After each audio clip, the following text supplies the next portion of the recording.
So you can mentor her all you want. You can tell her that the world is her oyster and she can achieve anything. But the truth is she can't. Even if you get her into a city college, she's not prepared to read, to write, to think analytically, any of that, because she hasn't learned how to read. I want to say one thing, because a lot of stats were brought up about like how many black kids drop out of school. You know, it's interesting because right now one of the big things in this country that's with the economic situation is Wall Street banks, right? Why did Wall Street banks, why did they take such incredible risk? Because they knew they were going to be bailed out. Why would a black kid drop out of school? Because he knows he'll never starve to death in this country. And you know what? The stuff that we demand as a people, higher minimum wage. I mean, think how that's so oxymoronic. And so I think as far as the Republicans are concerned, is that what we've gotten over 50 years of just giving away our vote, to me, is crumbs. Is we've got a lower, our esteem is low, our goals are low, and we fight. See, here's the trick. We fight for things that are crumbs. They've reversed our thinking. So, you know, I've been a registered independent since I'm 18 years old, and I vote on both sides of the aisle, although I consider myself to be very conservative. Because I do believe that if all people coming out of slavery, just decades and decades of racism, that we are so equipped to go much further than we're going. But forget about the entitlement mentality of it. I still believe that if we look within ourselves, when people were free from slavery, they built towns from scratch. They took that away from us, they coddled us, and now we don't have it anymore.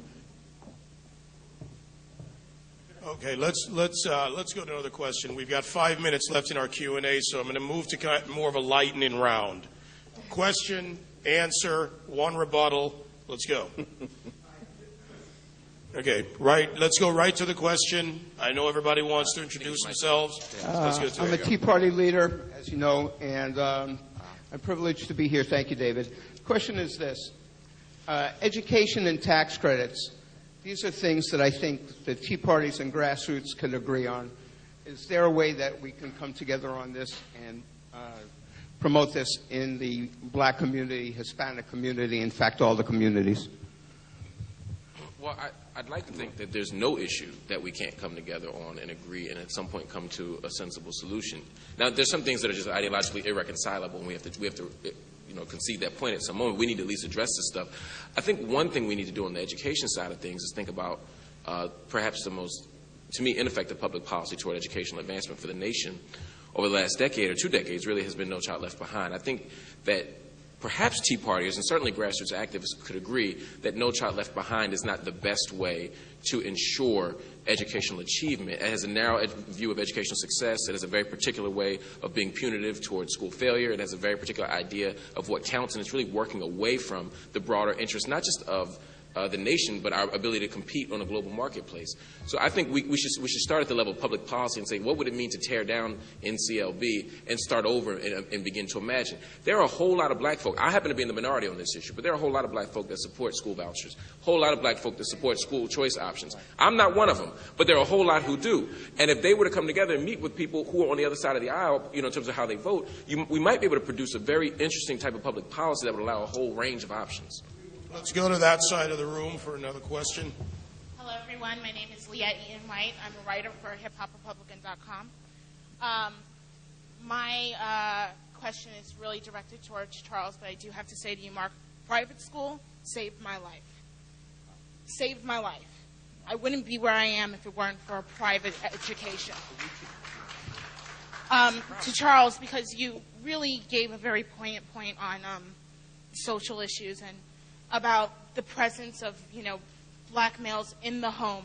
Growing up in a single-parent household, it was very difficult for me to really realize what I could get from a full family. So how do you think making the whole family in the black community is going to help the black community exceed in education and in business and in politics? I don't know the trick, how to get it, how to, when it's glorified to have, a lot of different babies around town, when it's glorified in music and your boys like, yo, that's good. I don't, it's embedded and it's gonna, I don't know, but I think everyone will agree that that's the key. And I think parents, by the way, are the key.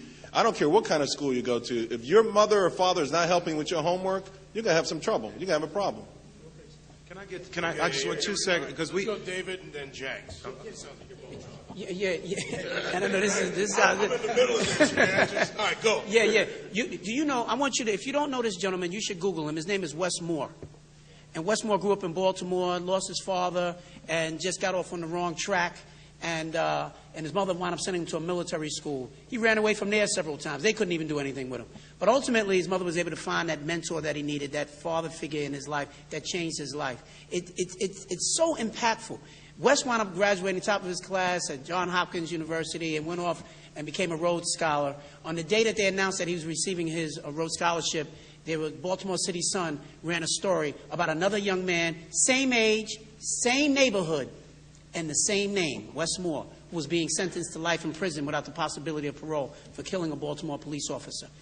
2 young men, they were basically the same guys, and 2 different life trajectories. And the difference was that one guy really got the interventions that he needed. That's what I said. This stuff is not magic. Having mom, having dad, and in the absence of the fathers, because the fathers are missing in action for a whole host of different reasons, how you can balance the family out. We have to culturally begin to change that. We have to culturally be able to say to the men in our community, it's no longer acceptable for you to sit on the sidelines. And like you said, making babies all over the place. And those children are everybody else's problems. We have to change the messaging that we're giving in our own community. And we have to say it. Chancellor Klein can't say it. Bloomberg can't say it. Black men have to say that. They have to say that. I just want to say very quickly that in addition to the long-term issues that we have to address, in the short term, we have a lot of our young people who are growing up in these households where they're being, in Newark, for example, 60% of kids are being raised by someone other than a parent. So I think what we have to do is take a more community approach, and mentoring is a great thing, but a lot of us who are doing well are also very busy. So I want to throw another solution out there. Career shadowing is a very excellent way to expose our children so they can think beyond or think outside the box.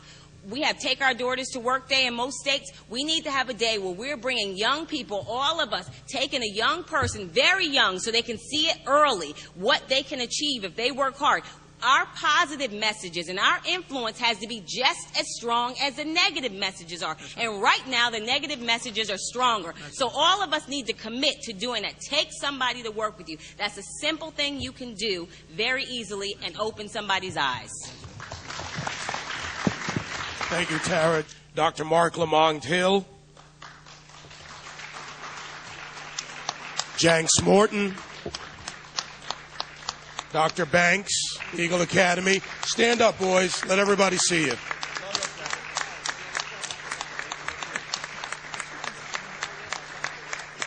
Tara Dowdell.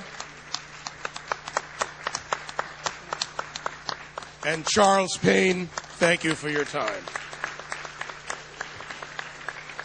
And thank you all for coming and watching. We'll take a brief few minutes break, and then we'll come back with our second panel. Give yourselves a round of applause.